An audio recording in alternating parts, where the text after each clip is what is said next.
In this video, we will discuss how heritage conservation is intertwined with urban planning. What we see here is the historic inner city of Utrecht, a provincial town in the very center of the Netherlands as it appears today.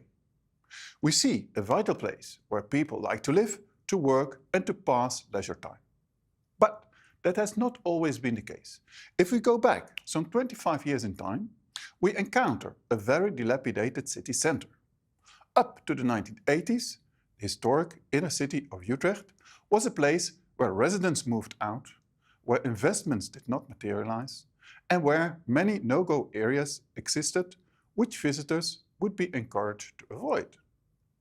In some 25 years of time, the city center of Utrecht thus improved enormously. In this complex process, which we will not analyze to the bone today, heritage played an important role. Heritage was positioned in a strategic way, supporting the rehabilitation process.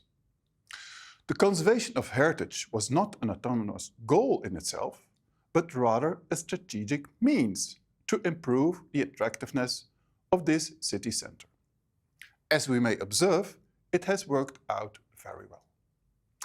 This strategy of linking heritage conservation to the social agenda is internationally known as integrated conservation. If we have to define the term, we could state as follows. Integrated conservation aims at creating favorable conditions for conserving built heritage by means of physical planning. This definition already shows it relates the planning discipline to the conservation discipline. Two different disciplines that usually work within their own paradigm with their own theories, methods and goals. The planning discipline aims at improving living conditions. The heritage discipline, in its turn, aims at keeping outstanding features for future generations. Although the aims differ, they do not exclude each other. But what is more, each discipline may improve its impact when both join forces. In this video, we will show how current global trends draw the two disciplines to a closer collaboration. Ever since cultural properties are perceived as heritage, values are believed to be the reason underlying its conservation. After all, as stated by Marta de la Torre and Randall Mason, no society makes an effort to conserve what it does not value. That contributed to the listing and conservation of parts of our built environment, every time more diverse in status, size, nature, values, and uses. Moreover, it enabled conservation and heritage disciplines to innovate on fields such as 1. Understanding heritage and its cultural significance, 2. Revealing the state of conservation, and 3. Developing novel methods and materials for enhanced diagnosis and treatment. However, unfortunately, it also led to a far larger share of destruction and neglect of other cultural properties, assumingly not valuable enough to be listed as heritage and consequently worthy of conservation. However, the reality is that these properties, they do have value. Their values are either left alone or overruled by other values. In the past, such destruction would be accepted without question. Today, we know better. With greater awareness on the broader values of conservation and heritage, natural and cultural, for the sustainable development of cities, governments and practitioners worldwide are changing perspectives and every time keener to endorse the needed reform to include them. International charters and treaties such as the latest UNESCO recommendation on the historic urban landscape, the UN Urban Agenda, and the Sustainable Development Goals are essentially to be raising attention, but not enough. When considering the future of the built environment, demolition is often assumed as the only option. even if growing integrated conservation is still an exception to the rule, yet to develop into the baseline of urban planning, legal frameworks and policies at national and subnational levels. Such reform is to help planners better ensure the future of cities is sustainable, co-created with heritage and other disciplines as well as local communities. With a broader group of stakeholders, transparency and control on the values of the built environment, either heritage or not, and how they end up influencing its conservation becomes not a luxury but a human right. The built environment starts decaying the moment it gets built. Without any effort, it will decay into ruins. Instead, with the right effort, it can last forever. Only together can conservation ever be integrative, conserving strengths, treating weaknesses, exploiting opportunities, and mitigating threats. Only together can conservation become the rule and demolition the exception. Urban planning is a discipline that seeks to strike a balance.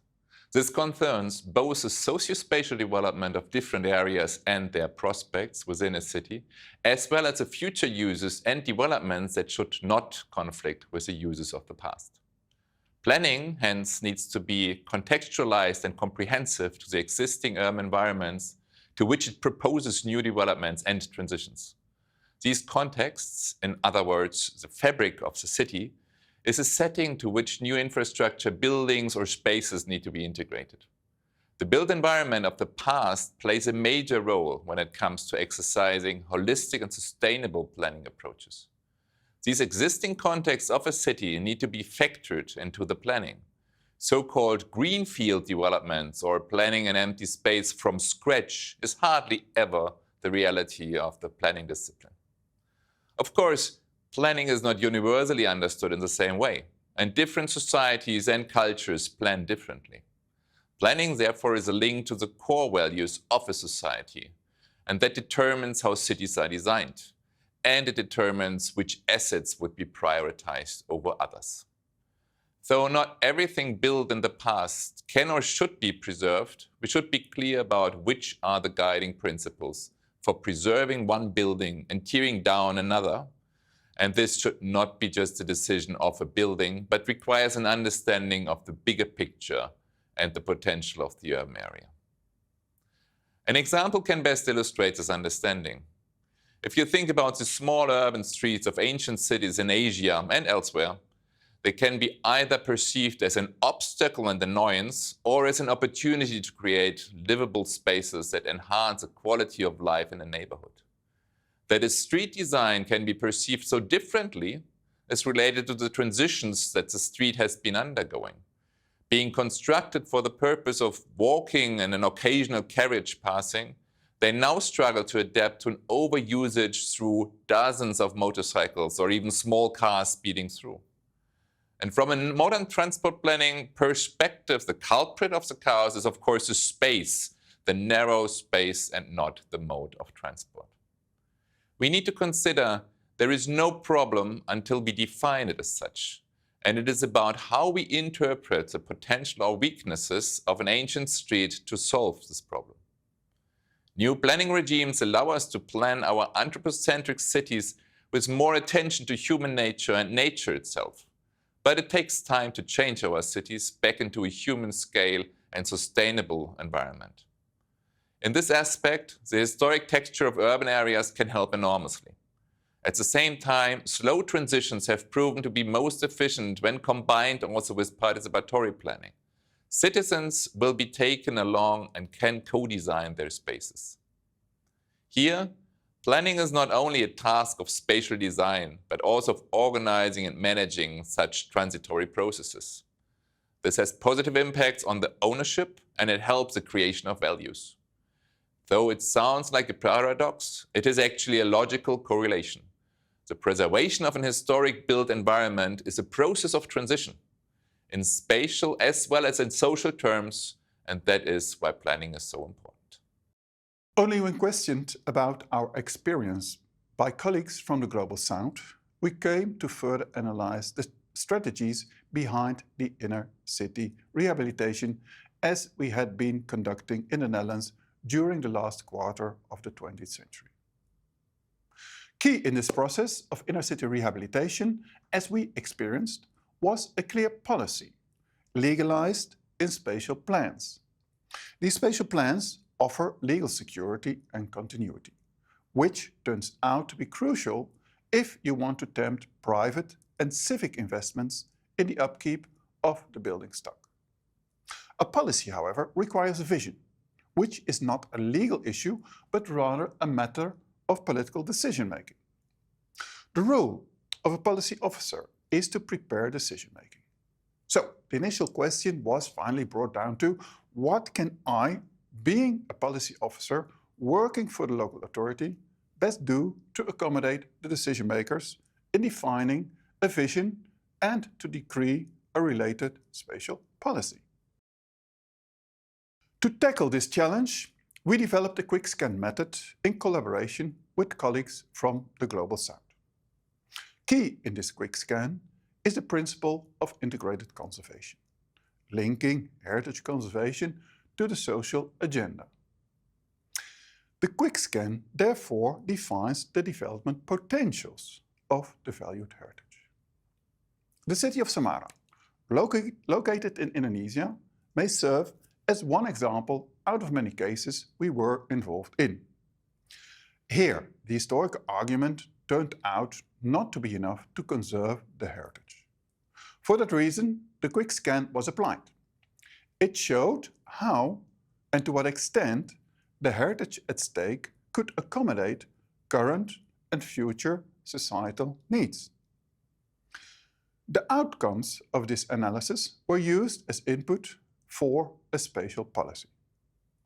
This spatial policy, in its turn, helped to attract new developments to Semarang's inner city and at the same time provided a base of existence for the heritage at stake. We may conclude that heritage, if positioned in the right way, can serve as a catalyst for urban development.